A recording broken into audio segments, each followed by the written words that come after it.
ఏపీలో కొత్త ప్రభుత్వం రాగానే మెగా డిఎస్సీని ప్రకటించింది. సర్కార్ ప్రకటనతో నిరుద్యోగుల ఆశలకు రెక్కలొచ్చాయి. ఇక డిఎస్సీకి నిరుద్యోగులు సిద్ధమవుతూ ఉండడంతో గల్లీకు కోచింగ్ సెంటర్ పుట్టుకొస్తుంది. సరైన ఫ్యాకల్టీ లేకుండా, కనీస భద్రతా ప్రమాణాలు పాటించకుండా ధనార్జనే ధ్యేయంగా కోచింగ్ సెంటర్లు నిర్వహిస్తున్నారు. ఇక వేలల్లో ఫీజులు వసూలు చేస్తూ నిరుద్యోగులను దగా చేస్తున్నారు.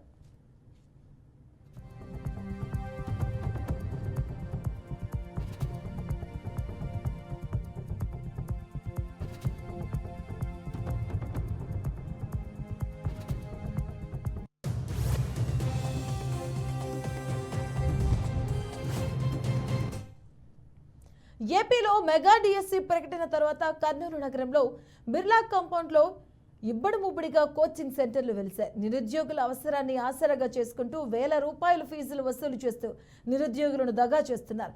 కనీస భద్రతా ప్రమాణాలు పాటించకుండా శిక్షణా కేంద్రాలు నిర్వహిస్తున్నారు. ప్రధానంగా టీచర్ ట్రైనింగ్ పొందిన అభ్యర్థులు సైతం కోచింగ్ సెంటర్ నిర్వాహకుల ధనదాహానికి బలైపోతున్నారు. పుట్టగొడుగుల్లో వెలిసిన ఈ కోచింగ్ సెంటర్లపై నిరంతరణ అధికారం ఎవరిదనేది తెలియకుండా ఉంది. ఇక కోచింగ్ కేంద్రాల నిర్వాహకంపై తమకు ఎలాంటి అధికారం ఉండదని జిల్లా విద్యాశాఖ అధికారులు స్పష్టంగా చెబుతున్నమాట.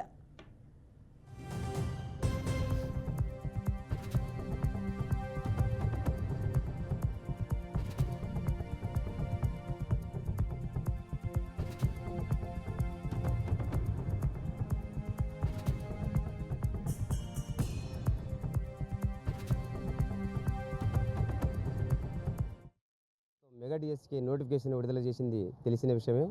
అయితే అలాంటి నియమ నిబంధనలు లేకుండా, అంటే అధికారుల పర్యవేక్షణ లేకుండా ఎవరికి వారు విచ్చలవిడిగా కోచింగ్ సెంటర్లు పెట్టుకొని నిరుద్యోగ యువతకు తర్ఫీదు ఇస్తాం, శిక్షణ ఇస్తాం, డిఎస్సి కోసమని కోచింగ్ సెంటర్లు పెట్టారో వేల రూపాయలు ఫీజులు వసూలు చేస్తూ ఉన్నారు. అయితే సంబంధిత అధికారులు పర్యవేక్షణ లోపించింది. అదేవిధంగా ఈ కోచింగ్ సెంటర్ నిర్వహణ కూడా అస్తవ్యస్తంగా ఉంది. ఏదైనా విద్యుత్ ప్రమాదం జరిగినా, ప్రధానంగా వర్షాకాలం కావడంతో ఎలాంటి అఘాయిత్యాలు జరిగినా దీనికి బాధ్యులు ఎవరు అనే ప్రశ్న ఉదయిస్తూ ఉంది.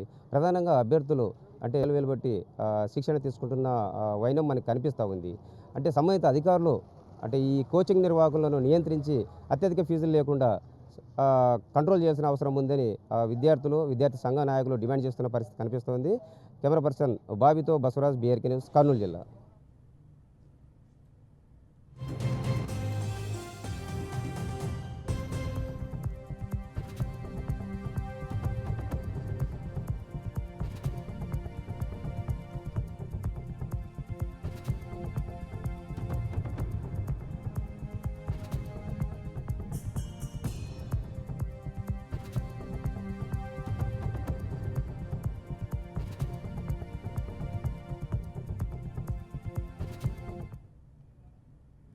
బిర్లా గేట్ కాంపౌండ్ లో రేకుల షెడ్లు వేసుకుని ఎలాంటి నియమ నిబంధనలు పాటించకుండా కోచింగ్ సెంటర్ నిర్వహిస్తున్నారు.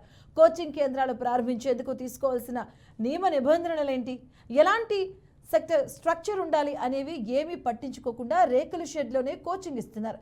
ఇక ప్రమాదవశాత్తు ఏదైనా సంఘటన జరిగితే బాధ్యులు ఎవరు? కనీస భద్రత లేకుండా వందలాది మంది అభ్యర్థులను షెడ్లోకి చేర్చి కోచింగ్ ఇవ్వడంపై విద్యార్థి సంఘాలు, తల్లిదండ్రులు ఆవేదన వ్యక్తం చేస్తున్నారు. మెగా డిఎస్సి పేరుతో జరుగుతున్నటువంటి నిలుదోపిడిని ఇకనైనా ఉన్నతాధికారులు అరికడతారని, ఈ రాష్ట్రంలో జరుగుతున్నటువంటి నారా లోకేష్ గారు రాష్ట్రంలో మెగా డిఎస్సి పేరుతో జరుగుతున్న వేల కొలది ఫీజులను నియంత్రించాలని అఖిల భారతీయ విద్యార్థి పరిషత్ ABVP రాష్ట్ర సంయుక్త కార్యదర్శిగా మేము మీకు విన్నవించుకుంటున్నాం. కాబట్టి రాష్ట్రంలో జరుగుతున్నటువంటి అనేకమైనటువంటి కోచింగ్ సెంటర్లను నిలువ దోపిడిని అరికట్టాలి. లేకపోతే అఖిల భారతీయ విద్యార్థి పరిషత్ ఈ కోచింగ్ సెంటర్లో ఎక్కడైతే ఉన్నాయో అక్కడికి విద్యార్థి పరిషత్ వెళ్తుంది. విద్యార్థి పరిషత్ ఈ రాష్ట్ర ప్రభుత్వానికి హెచ్చరిస్తుంది. ఇకనైనా ఉన్నతాధికారులతో వాళ్ళని పర్యవేక్షించి ఎక్కడెక్కడ మరైన వసతులు ఉన్నాయా లేదా, అక్కడ కూర్చోవడానికి క్లాసు గదులు ఉన్నాయా లేదా కనీసం పర్యవేక్షించాలని అఖిల భారతీయ విద్యార్థి పరిషత్ డిమాండ్ చేస్తుంది. భారత్ మాతాకి జై. శిక్షణా కేంద్రాల ఏర్పాటుకు కనీస అర్హత ఏంటి, ఎలాంటి నియమ నిబంధనలు పాటించాలి అని సూచన చేసేవారు కూడా దిక్కులేకపోవడం వల్లే నిర్వాహకులు ఇష్టారాజ్యంగా రచ్చిపోతున్నారన్న విమర్శలు ఉన్నాయి. ఇక ట్రైన్డ్ అభ్యర్థులు మాత్రం ఎలాగైనా జాబ్ కొట్టాలన్న లక్ష్యంతో అధిక ఫీజులు, నిర్వహణ లోపం వంటి అంశాలు పట్టించుకోకుండా కోచింగ్ తీసుకుంటున్నారు. బాధ్యత వహించాల్సిన ప్రభుత్వ యంత్రాంగం మామూలు తీసుకుంటూ నియమ నిబంధనలను గాలికి వదిలేసిందని విద్యార్థి సంఘాలు ఆరోపిస్తున్నాయి. రాష్ట్ర ప్రభుత్వం విడుదల చేసినటువంటి డిఎస్సి పోస్టులకు ఇవాళ కర్నూలు జిల్లాలో ఉన్నటువంటి కోచింగ్ సెంటర్లు విచ్చలవిడిగా గల్లీకొక కోచింగ్ సెంటర్ విచ్చలవిడిగా వెలిసాయి. మరి అదేవిధంగా ఆ కోచింగ్ సెంటర్లలో